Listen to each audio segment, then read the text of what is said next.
जी, तो एमएलए और एमपी पढ़े लिखे क्यों नहीं भाई? अब शिक्षा मंत्री की कोई क्वालिफिकेशन नहीं है। एक अंगूठा टेक जो है एमएलए वो भी शिक्षा मंत्री बन सकता है। राइट टू रिकॉल बहुत बढ़िया मुद्दा और बहुत बढ़िया चीज है। लोग विरोध कर रहे हैं, मत करो, बहुत अच्छी चीज है, करना चाहिए। प्रिय साथियों नमस्कार। हम पहुंचे हैं फतेहाबाद के बैजलपुर गांव में और यहाँ पे जो नव निर्वाचित सरपंच साहब हैं वो एक जिला प्रवक्ता भी बनाए गए हैं और सरपंचों का आज के दिन आपको पता है बहुत ज्यादा मुद्दा चला हुआ है। उस मुद्दे पर ये पता नहीं कि वो बना रखे, हम ही से पूछे क्या पद दे रखे हैं आपको? मैं जिला प्रवक्ता सरपंच एसोसिएशन फतेहाबाद हूँ। हेमंत बैजलपुरिया, सरपंच ग्राम पंचायत बैजलपुर। सरपंच साहब आज मतलब इलेक्शन तो लड़ लिया। जिस दिन आपने इलेक्शन लड़िया उस दिन तो खुशी खुशी लड़िया होगा, जो घर को ब्याह हो जाकर है वो हमारा तो ब्याह है और ब्याह में लाडू बंडिया कर, हर के इलेक्शन में लाडू बंडिया कर। लाडू बांटे हुए आपने? बिल्कुल बन रहे थे जी। जब तो लाडू चले लाडू तो देखो खुशी में मिठाई चलती रहती है, अभी भी चल रही है, अभी भी खिला देंगे। बात ये थी, जब इलेक्शन से पहले हमने चुनाव से पहले जो गांव से वादे किए थे, हमने चुनाव से पहले ये कहा था भी चुनाव से पहले तो हम बोलेंगे और चुनाव के बाद हमारे काम बोलेंगे। लेकिन आज दोबारा फिर हमें बोलना पड़ रहा है, काम नहीं बोल रहे। कारण है सरकार की बाउंडेशन इस पंचायती राज को खत्म करने की जो स्कीमें हैं वो।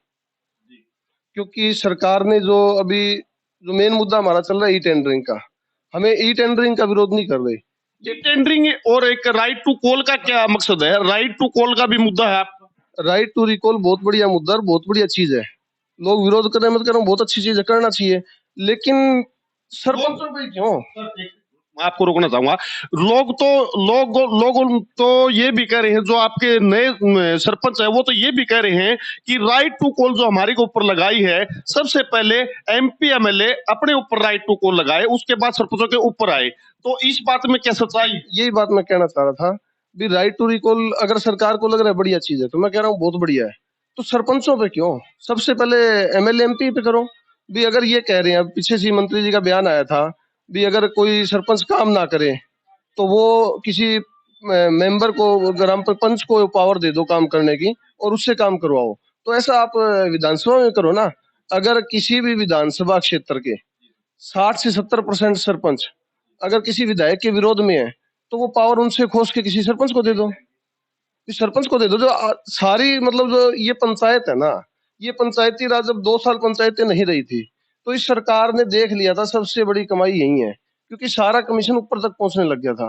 तो अब ये धीरे धीरे इस पंचायती राज को खत्म करना चाह रहे हैं। अब पंचायती राज के कारण पता नहीं, ये जो देश की हमारी मुख्य जो पृष्ठभूमि है वो गांव में रहती है। अब गांव को जो धरातल की जो चीजें है ना वो ऊपर तक नहीं पहुंच पाती। अब सरपंच पता नहीं सुबह से शाम तक 10 फैसले तो गांव में करवा देते हैं। अगर वही मामले कोर्ट में चले जाए तो 10 साल लग जाते हैं। कितना कोर्ट पे बर्डन पड़ेगा?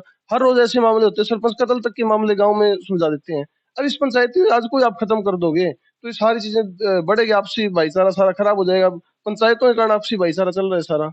राइट टू रिकॉल है, आप करो, कोई बात नहीं। विधानसभा में अब सरपंच की इन्होंने क्वालिफिकेशन कर दी, 10th पास चाहिए, बहुत अच्छी बात है, पढ़े लिखे सरपंच आना चाहिए। तो एमएलए और एमपी पढ़े लिखे क्यों नहीं भाई? अब शिक्षा मंत्री की कोई क्वालिफिकेशन नहीं है।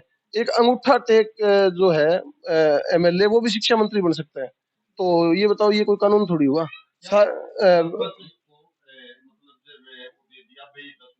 हम्म, बिल्कुल बिल्कुल होना चाहिए। एमएलए आप ग्रेजुएशन लो और एमपी हो पीएचडी लो। चीजें तो मैं कह रहा हूँ, चीज जो चाह रही है सरकार सारी पंचायतों में क्यों? हरियाणा का सुधार कहां से होगा? सुधार होगा जब गांव से सुधार होगा। गांव से जब सुधार चलेगा तभी ऊपर तक सुधार जाएगा। जो पॉलिसियां ये खुद के लिए बनाते हैं वो तो बहुत अच्छी बना लेते हैं। अब पेंशन की बात है, विधायक को अगर 3 बार विधायक बनेगा 3 बार पेंशन लेगा, लेकिन सरपंच की नहीं है। अब जीरो टॉलरेंस की बात करते हैं, क्या ये खुद जीरो टॉलरेंस पे काम कर रहे हैं? ये कितना भ्रष्टाचार फैला रहे हैं। जो ई टेंडरिंग है सारा इनका ही मामला है, ये अपने चहेतों की जेब भरने का काम करना चाहती है। और इसमें क्या है, जैसे अभी मंत्री जी कह रहे हैं कि जो हम ई टेंडर का काम कर रहे हैं, ई टेंडर के ऊपर काम कर रहे हैं और राइट टू कॉल का तो इतना वो नहीं है, ई टेंडर का है। ई टेंडर पे जो हम काम कर रहे हैं वो बहुत अच्छा काम है। जब सरपंच एक बार इसको होने दें तो उस बात पे क्या कहना था? देखो ई टेंडरिंग का विरोध नहीं है, हमारी एक लिमिटेशन का विरोध है। अभी जो लिमिट है वो 20 लाख के बाद आप ई टेंडरिंग करो, क्योंकि छोटे काम में गांव में जो प्रॉब्लम है, गांव वाला सरपंच को पास आता है, बाकी भी सरपंच साहब ये दिक्कत है करो। अब ई टेंडरिंग का जो प्रोसेस है वो एक लंबा प्रोसेस होता है। पहले हम उसका प्रस्ताव डालेंगे, फिर उसका एस्टीमेट बनेगा, फिर वो पास होके आएगा, उसमें टाइम लगता है।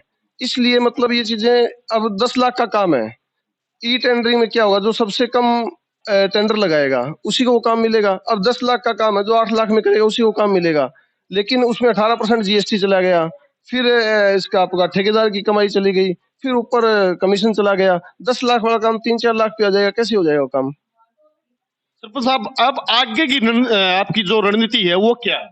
अभी देखो हमारी बिल्कुल बात हमारी सीएम साहब के साथ 3 मीटिंग हो ली, लेकिन उसमें कोई बात सिरे नहीं चढ़ी है। अभी 17 तारीख को हम विधानसभा का घेराव करेंगे और ट्रैक्टर ट्रालियों के साथ जाने का काम करेंगे, पूरा वहां पक्का धरना लगाएंगे। अब 17 तारीख को हम चंडीगढ़ कूच करेंगे विधानसभा। तो ये फतेहाबाद जिला के बैजलपुर गांव के सरपंच साहब हेमंत कुमार जी हमारे साथ थे। ये जिला प्रवक्ता फतेहाबाद के भी सरपंच एसोसिएशन के बनाए गए हैं और इनके जो विचार है वो भी निजी विचार हैं। आप कमेंट बॉक्स में लिख करके बताना इनके साथ न्याय हो रहा है या अन्याय हो रहा है। बने रहिए आप देसी हैंड न्यूज में।